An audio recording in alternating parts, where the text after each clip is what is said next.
তুমি আমার কবুতরের বাচ্চা, তুমি আমার গেন্দা ফুল, তুমি আমার অন্ধকারের হারিকান, তুমি আমার বর্ষাকালে হাতি, তুমি আমার উড়োজাহাজের হেল্পার। তুমি আমার হিন্দি ছবির নায়িকা। তুমি এত বাধা কেন আমাদের? তুমি চাইলেই সব হবে। না, আমি চাইলে সব হবে না। ওই মাতবরের কাছে আমাদের জমি বন্ধক রয়েছে।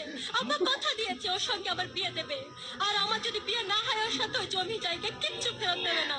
কিন্তু কিন্তু তুমি চিন্তা করো না, ওই বুড়ো বেশি দিন লাস্টিং করবে না। তখন তুমি হবে আমার হৃদয় রাজ্যের রাজা। একই একই তুমি কাঁদছো? কই, আমি তো কাচ্ছি না, আমাকে দেখ। আমার বুকে তো কোনো কান্না নেই, তোমার চোখে পানি। চোখে যেন কি পড়লো। আমার কথা শোনো তুমি। আমাকে কোনো কথা বলো না, আমাকে একটু সিঙ্গেল থাকতে দাও, আমাকে একটু সিঙ্গেল থাকতে দাও।